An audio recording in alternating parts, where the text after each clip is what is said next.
Hello बच्चों, आज की इस वीडियो में हम बात करने वाले हैं गेस्टेशन पीरियड यानी कि गर्भ अवधि के बारे में, है ना। इसको आप बहुत सारे नामों से बुला सकते हो।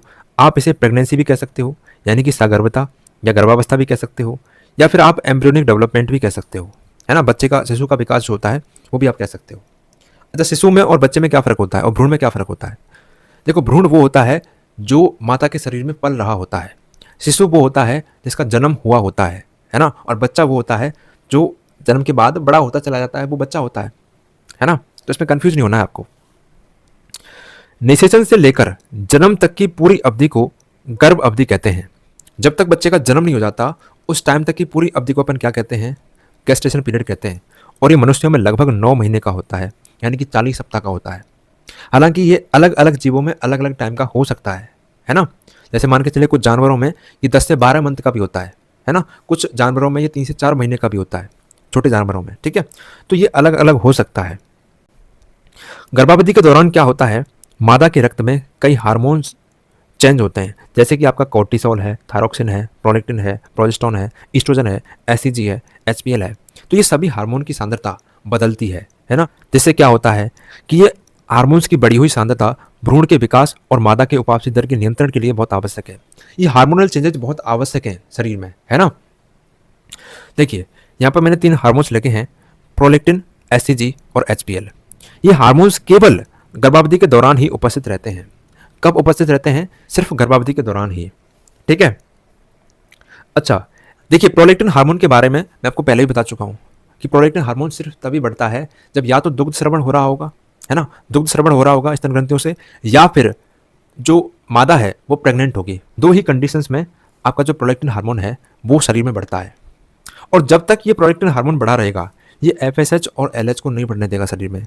और अगर एफएसएच और एलएच नहीं बढ़े तो इसका मतलब फॉलिकल्स का डेवलपमेंट नहीं होगा और ना ही फॉलिकल्स का अंडोत्सर्जन होगा। इसका मतलब क्या है कि अंडा शरीर में बनेगा ही नहीं जब तक प्रोलेक्टिन रहेगा। और जब अंडा ही नहीं बनेगा तो फिर दोबारा से निषेचन होने की कोई चांस है ही नहीं। समझ में आ गई बात? इसीलिए प्रेगनेंसी के दौरान दोबारा से निषेचन नहीं हो सकता है और बच्चे के जन्म के 6 महीने बाद तक ये प्रोलेक्टिन हार्मोन शरीर में पड़ा रहता है, मादा के शरीर में, ठीक है। जिस वजह से मादा दोबारा से प्रेग्नेंट नहीं होती है। ये बात आपको ध्यान रखनी है। समझ में आ गई बात? देखिए, इस प्रेगनेंसी की पहचान क्या होती है? मासिक धर्म का रुकना और मादा के रक्त में एचसीजी हार्मोन का बढ़ना प्रेगनेंसी की पहचान होती है, प्रेगनेंसी का मुख्य लक्षण है, ठीक है। एक तो क्या हो रहा होगा, एचसीजी हार्मोन बढ़ रहा होगा, जिसको आप टेस्ट भी कर सकते हो, है ना। प्रेगनेंसी किट के द्वारा आप इसको टेस्ट कर सकते हो। इसके अलावा मासिक धर्म रुक जाएगा, तो ये भी इसकी पहचान है एक। हालांकि मासिक धर्म कई बार बीमारियों से भी रुक जाता है ना, इसलिए प्रेगनेंसी टेस्ट करना पड़ता है। देखो, मनुष्यों में गेस्टेशन पीरियड को 3 ट्राइमेस्टर्स में बांटा गया है। जो पहला ट्राइमेस्टर है उसको अपन प्रथम तिमाही कहते हैं, ये 3 महीने की होती है। सेकंड जो ट्राइमेस्टर है उसको द्वितीय तिमाही कहते हैं, ये सभी 3-3 महीने की हैं, है ना। थर्ड ट्राइमेस्टर भी 3 महीने का ही है। तो 3 तिमाहियों में बांटा गया है और इनमें अलग अलग परिवर्तन आपको देखने को मिलेंगे। जो पहला ट्राइमेस्टर होता है, पहले 3 महीने, उसमें क्या क्या परिवर्तन होते हैं इसके बारे में जानते हैं।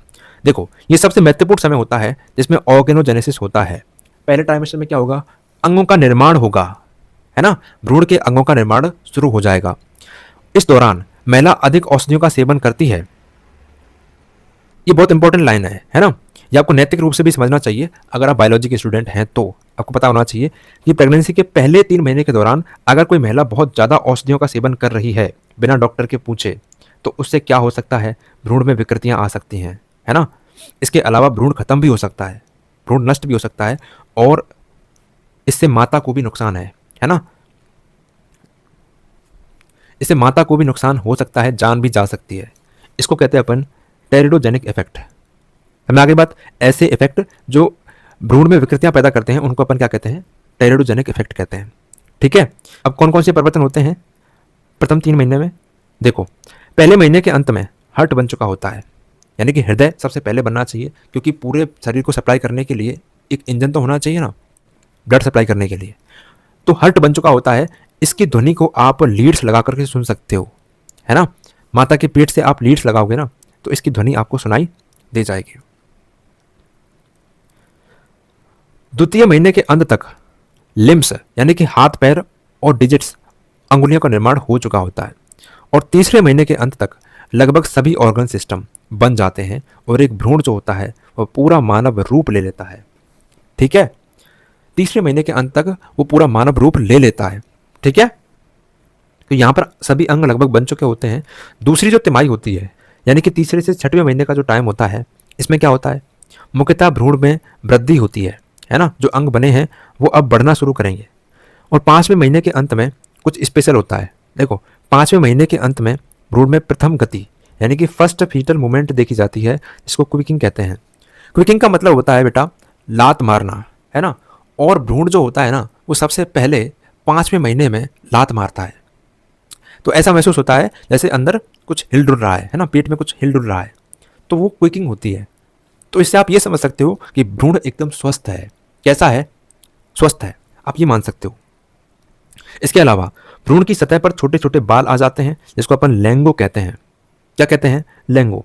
6वें महीने के अंत पर आईलिड्स का निर्माण हो चुका होता है, पर वो पूरी तरीके से खुलती नहीं है। अब आगे बात,